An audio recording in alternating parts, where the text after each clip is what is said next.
I can't stand criticism. One bit. Well, you're in the wrong business. I know.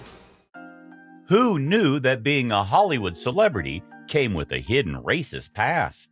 Think your favorite celebrity is all about equality? Think again, because some of them have a very different side you would never imagine at all. Number 20, Walt Disney. What was the true magical kingdom like behind Disney's friendly public image? The creator of Mickey Mouse and countless childhood cartoons, Walt Disney built an entertainment empire that continues to impact global culture. But what was it really like working for the man behind the mouse? Former employees say contrasting stories. Some support his character, while others, like animator Bill Melendez, describe a different Disney, one who showed clear biases against certain groups. He was proven to be racist when his interactions with Nazi filmmaker Leni Riefenstahl and discriminatory hiring activities were seen. The company's 1938 letter rejecting to consider women for creative positions reveals the gender bias of the time. Even his beloved films contained problematic elements like The Crows in Dumbo and Song of the South. It wasn't until 1957 that Disney hired its first African-American animator, Floyd Norman. Number 19, John Wayne. How did Hollywood's ultimate cowboy hero reveal views that stunned even his biggest fans? Now you understand. Anything goes wrong, anything at all. Your fault, my fault, nobody's fault. It don't matter. I'm gonna blow your head off. Standing tall at 6'5", John Wayne embodied American courage and masculinity for generations. His portrayal of Rooster Cogburn in True Grit got him an Oscar in 1970. But beneath the heroic image lay controversial issues that came to light in a 1971 Playboy interview. The Duke, as he was known, openly expressed support for white supremacy and made negative comments about Native Americans. His views on race, land ownership, and social well-being utterly differed from the civil rights movement of the time. Even when Marlon Brando sent Native American activist Asheen Little Feather to refuse his Oscar in protest of Hollywood's treatment of Native Americans, Wayne reportedly had to be controlled by security from confronting her. Though his career didn't suffer significantly at the time, his legacy remains complex, leading to recent debates about withdrawing his name from Orange County Airport. Number 18, James Stewart. America's most beloved good guy concealed his darker side. Jimmy Stewart, the Oscar-winning actor and decorated war hero, portrayed wholesome characters that made him seem like everyone's friendly human. Yet, behind the scenes, his behavior showed troubled aspects of his personality. His treatment of black actors, particularly during the shooting of his 1971 TV sitcom, exposed deep racial prejudices. He commanded the replacement of Hal Williams, a black actor cast as a police officer, and reportedly used racial slurs during the filming of The Man Who Shot Liberty Valance. Even his close relationship with Henry Fonda was tested by their political differences, causing a physical fight and an agreement to never discuss politics again. Number 17, Henry Ford. The maker of the assembly line and the $5 workday changed American manufacturing forever. However, Ford used his impact to spread anti-Semitic conspiracy theories through his newspaper, the Dearborn Independent. His views are so high that they received praise from Adolf Hitler. While offering higher wages to workers, Ford implemented strict control over their private lives, sending inspectors to ensure they lived according to his standards. His Americanization program forced settlers to abandon their cultural identities, and his factories maintained racial separation. His anti-union stance led to rough confrontations, including the not-so-famous Battle of the Overpass in 1937, where union organizers were cruelly beaten. Number 16, Bing Crosby. What dark secret was behind Bing Crosby's smooth voice and handsome smile? white Christmas with no snow. While many remember Crosby for his melodious Christmas songs and films, there was another end to this entertainment icon. Born in 1903, he rose to fame during the period when entertainment often included troubling racial elements. Though he formed a friendship with Louis Armstrong and encouraged African American artists, his career included, at most, 4 blackface performances. Even in the 1954 film White Christmas, he showcased Mandy, a song with roots in minstrel shows. Despite having genuine respect for artists like Armstrong, Crosby's casual use of racial slurs reflected the deep-seated actions of his time. Like many of his contemporaries, which included Frank Sinatra and Judy Garland, he participated in practices that preserved harmful stereotypes. Number 15. Don Imus. Many Hollywood stars began their careers in radio, using it as a stepping stone for fame and successful opportunities. What shocking comment ended a 30-year radio career in just a matter of days? Well, Don Imus learned this lesson the hard way. Before his downfall, he was one of the top names in radio. His show, Imus in the Morning, had been running successfully for 30 years, and he was famous for pushing boundaries with his great humor. People even kept his name as the good-natured racist, because he often made controversial jokes, but seemed to get away with it. But in 2007, everything changed. During his show, he made a bad comment about the Rutgers women's basketball team, calling them nappy-headed hoes. This wasn't just another joke that would blow over. This time, people were super angry. At first, NBC News and CBS Radio tried to control it with a 2-week suspension. They probably thought this would be enough to calm things down. However, civil rights leaders Al Sharpton and Jesse Jackson got involved in this. They led campaigns asking for Imus to be suspended.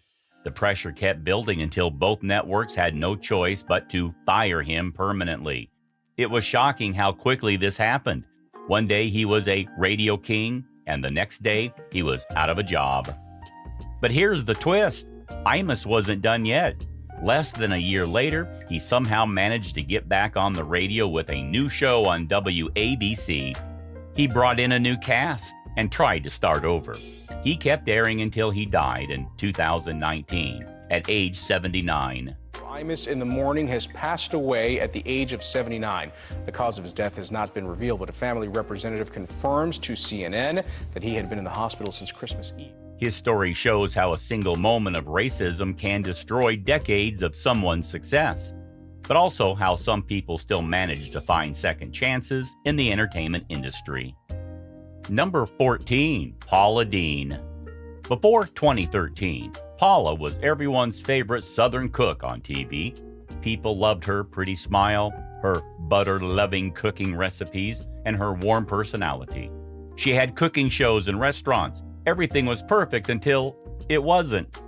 The problem started when Lisa T. Jackson, a manager at one of Deen's restaurants, filed a harassment lawsuit. During the court case, Deen had to answer certain questions under oath. That's when things got really wild. She admitted to using racial slurs in the past and allowing racist jokes in her cafes. But the terrible part was when she talked about wanting to create a Southern-style plantation wedding for her brother. The wedding idea came from a restaurant she'd visited where all the employees were black and had to dress in white jackets with black bow ties, like something from the old South. When people heard about this, they were stunned. It wasn't just about bad words anymore. It showed how she thought about race. Deen tried to fix things by posting tons of apology videos on YouTube.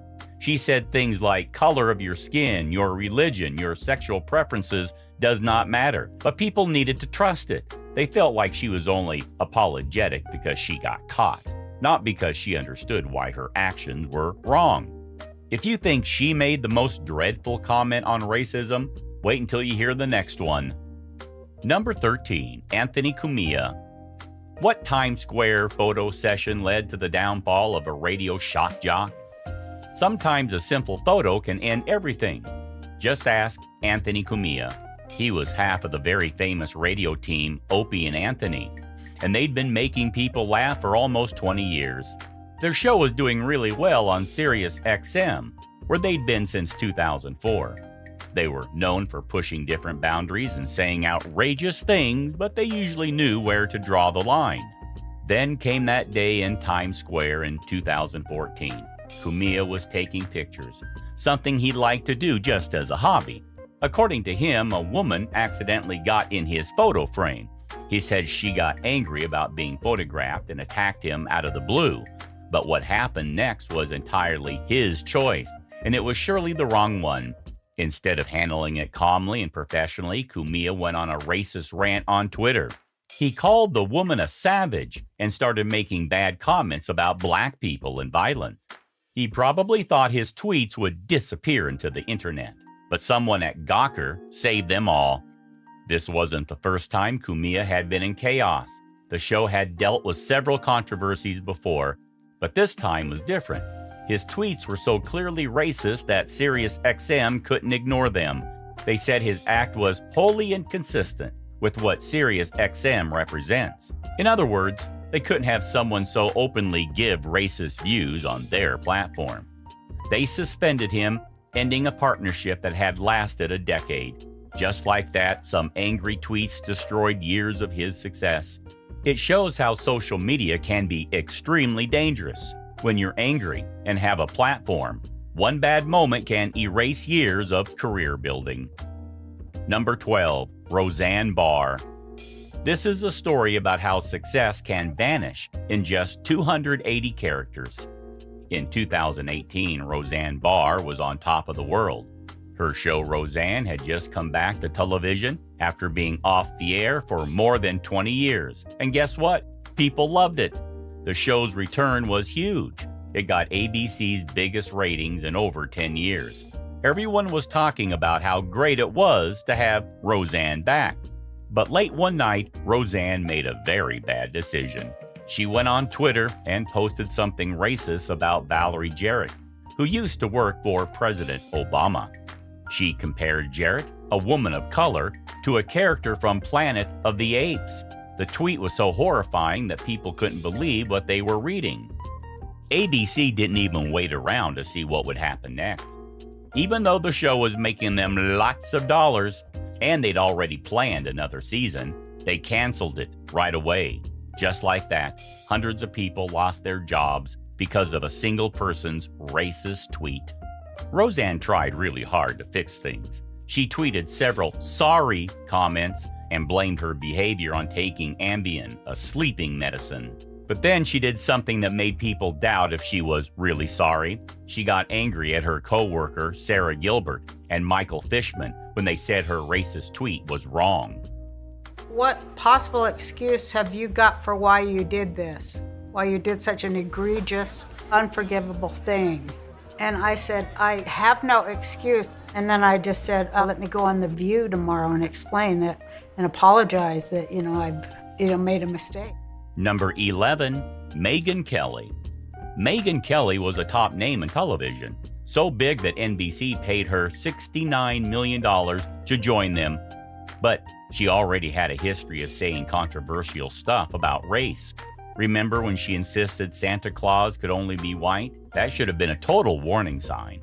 In 2018, during the Halloween season, Kelly decided to talk about costumes on her show, Megyn Kelly Today. She had an all-white panel discussing whether blackface was okay to use in dresses. Kelly appeared confused about why it would be offensive, saying, "What is racist? When I was a kid, that was okay, as long as you were dressing like a character." The reaction was immediate. People were really shocked that someone on national TV didn't understand why blackface was offensive. It's worth noting that blackface has a long and painful history in America of being used to mock and degrade black people.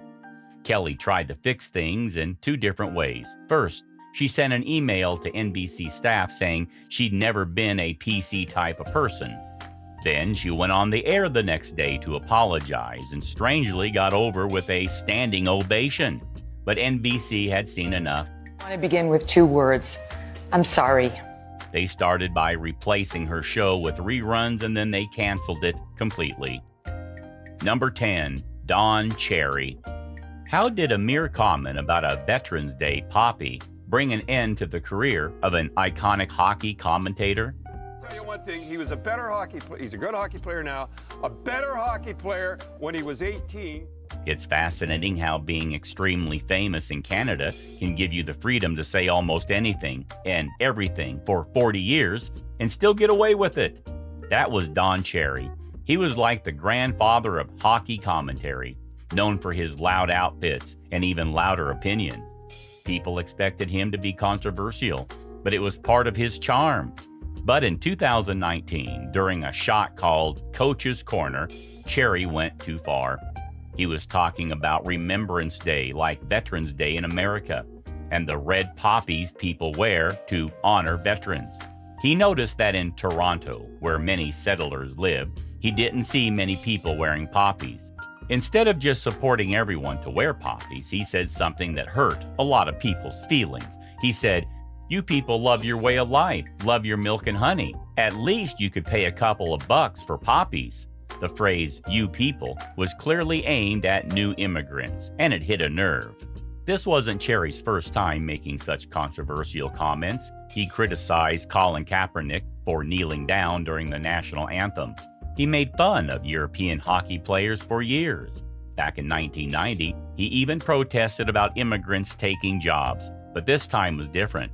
Sportsnet, his employer, decided it was time for Cherry to leave. They said sports brings people together. It unites us, not divides us.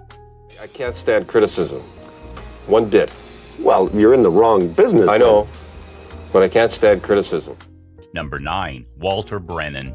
A 3-time Academy Award winner known for his glamour and versatility, Walter Brennan captivated audiences with a lot of his westerns and family comedies. That is right, Mr. Dunson, but might be. Starting in vaudeville before transitioning to radio and film, he seemed like the ideal grandfather figure. However, behind his folksy personality lay extreme political and racist views. He strongly opposed the civil rights movement, viewing it as just a communist plot. His obsession led him to build a bunker in his home, preparing for what he believed would be a Soviet invasion. As a member of the John Birch Society, he used his beloved character, Grandpa Amos's voice, to spread controversial racist messages. His response to the deaths of civil rights leaders showed a troubling lack of empathy and revealed a lot of deep-seated prejudices. Number 8, Taylor Selfridge. Now, how did tweets from 2012 suddenly end a reality star's career in 2020? This story shows how your previous social media post can come back to scare you years later. Taylor Selfridge was doing very well on MTV's Teen Mom OG. She was even about to have her own special segment about becoming a mother.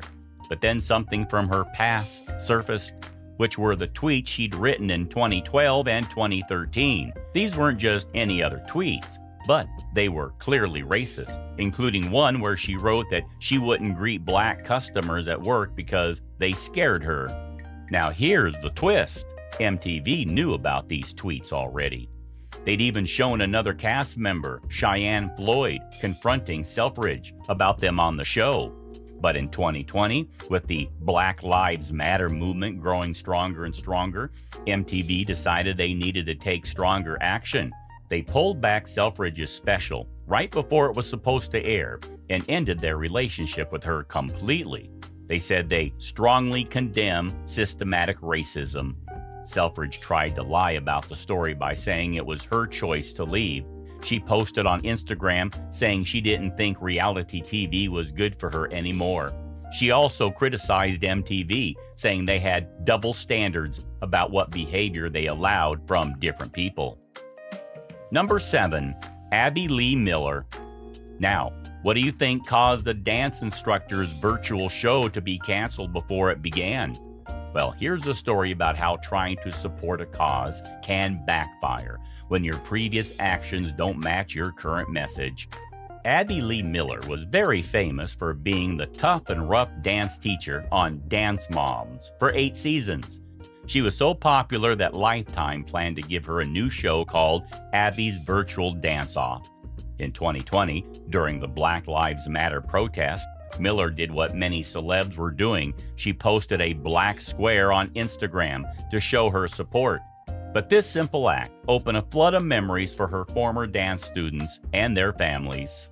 Because of the vultures in this room, that poor kid has to go like this. Abby. No.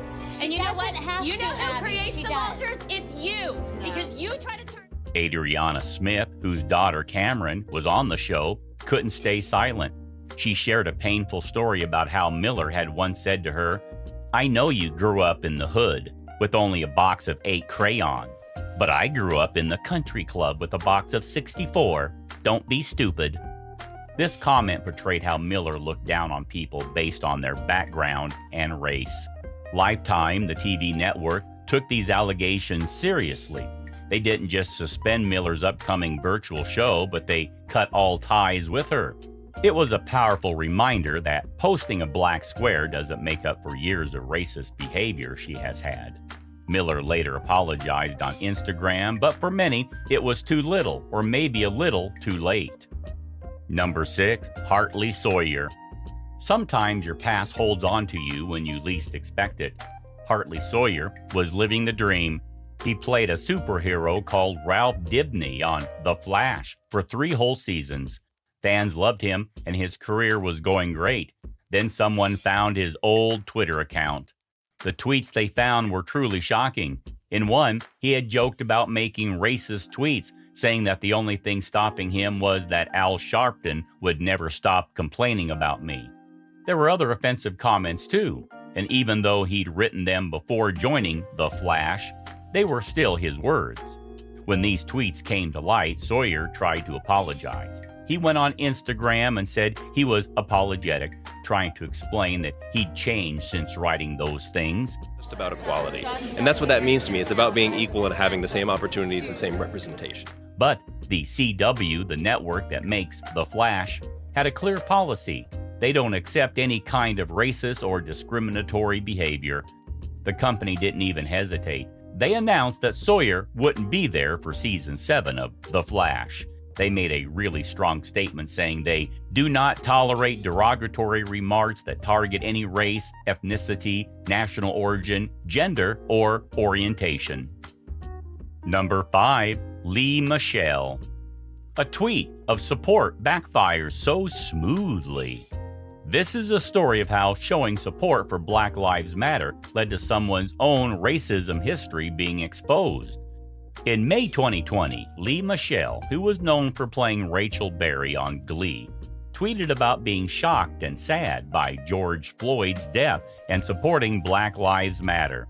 But her tweet opened a door for her past that she probably wished had stayed closed. Samantha Ware, who had acted with Michele on Glee, saw the tweet and couldn't stay quiet. Ware shared her own experience of working with Michele, and it wasn't really a good experience. She said Michele had made her first TV job a living hell and had even threatened to shit in my wig. These weren't just mean comments, they were racist microaggressions that made Ware question if she even wanted to live in Hollywood. Michele tried to handle the situation by apologizing, but her sorry made things even worse because she said she didn't remember doing these things to Ware. This made people even more angry about how she did not remember being so cruel to someone. The consequences were very fast. HelloFresh, a meal delivery company that paid Michele to promote their products, immediately broke their partnership with her. They made it clear they do not condone racism nor discrimination of any kind. Number 4, John Mayer. Now, have you ever wondered how a single interview can bother a celebrity's reputation? Or how can attempts to edgy humor expose really deep racial biases? Back in March, John Mayer was already known as a very talented guitarist and sometimes the top controversial figure in pop culture. But few could have anticipated the storm that would follow his Playboy magazine interview. The real question is, What made his comments so specifically problematic? During the interview, Mayer was asked about whether African American women were attracted to him. His response? Well, that's where things went crucially wrong. Instead of giving a simple answer, he launched into a series of racially charged comments, comparing his different dating preferences to white supremacy and making brutal remarks about specific black actresses. The most striking part? Mayer appeared to think that he could get away with these comments by just wrapping them in what he apparently considered humor. He even claimed that black people loved him, as if that would somehow make his offensive remarks acceptable to everyone. Richard T. Ford, an expert on race relations, put it perfectly when he compared Mayer's failed attempt at edgy humor to Sarah Silverman's more successful handling of racial sarcasm. While Silverman manages to be both funny and thought-provoking, Mayer's comments came across as simply offensive and very boring. Perhaps the only realistic thing Mayer said in the entire interview was his own admission. I think the world would be better off if I stopped doing interviews. Given the controversy that followed, this might have been the most accurate statement of all. I wanted to send out a very special apology to specifically the fans who were here tonight. I'll get to those watching on YouTube later. Number 3, Paris Hilton. Paris Hilton, the hotel heiress turned media personality, has recently opened up about a darker chapter of her past in her record, Paris, the memoir. While many know her as the star who popularized phrases like, "That's hot," there's a more complicated story beneath the surface. Before she became a household name, young Paris was sent to Provo Canyon School, a psychiatric youth facility. Behind its walls, she claimed she endured sexual abuse and grooming that left deep emotional scars. In her memory, Hilton confronts her past use of various slurs, which include callous and homophobic language. She joins these actions to both her PTSD and Provo and her struggles with alcohol. However, what's particularly striking is her refusal to hide behind these explanations as mere excuses. "Sometimes I was just wasted and being a effing moron," she admits openly, admitting that while her trauma affected her filter, her behavior under the influence was still her very own responsibility. Number 2, Justin Bieber. What drives a teenage superstar to make racist jokes? And how does it come back to haunt them years later? The path from child star to controversial artist is one we've seen many times before. Justin Bieber, who rose to fame as an innocent 13-year-old YouTube sensation, found himself at the center of a disturbing controversy when the Sun newspaper exposed a troubling video from 2011. Why are black people afraid of chainsaws? Don't even say it. In the footage, a young Bieber is seen relaxing on a chair with his friends, but what happens next shocked his millions of fans. The singer tells a racist joke targeting black people, using the N-word repeatedly with chainsaw noises. Even more telling are the voices in the background trying to stop him, suggesting awareness that this behavior was extremely wrong. The timing couldn't have been worse for this star. The video emerged during what was already an unstable period in Bieber's life. He was facing legal troubles on multiple fronts, such as the DUI charge in Florida, an assault case in Toronto involving a limousine driver, and a trashing investigation for allegedly trashing his neighbor's house. Some of Bieber's teammates reportedly suggested he could have used the word motorcycle instead, a detail that highlights how even those around him recognize the inappropriate nature of his words, while seemingly trying to find ways to minimize the effect rather than address the issue. And number 1, Donald Trump. How did one of America's most controversial presidents repeatedly find himself at the center of racism allegations? During a presidential debate in a darkened auditorium, a moment occurred that froze years of racial controversy. I am the least racist person. I can't even see the audience because it's so dark, but I don't care who's in the audience. I'm the least racist person in this room. "I am the least racist person," claimed Donald Trump, I can't even see the audience because it's so dark, but I don't care who's in the audience. You might wonder what led to this defending statement. Well, let's go back to the start. The story starts with an escalator ride that would change American politics forever. In 2015, Trump launched his presidential campaign by going down the golden escalator in Trump Tower. During his announcement speech, he made controversial comments about Mexican immigrants, setting a tone that would follow throughout his presidency. But this was just the very beginning. What followed was a series of activities and policies that critics pointed to as evidence of racial bias, thereby implementing a ban on travelers from several Muslim-majority countries, commonly called the Muslim ban. His response to the Charlottesville rally, where he told very fine people on both sides, and his infamous exchange about the Proud Boys, where he said, "Stand back and stand by."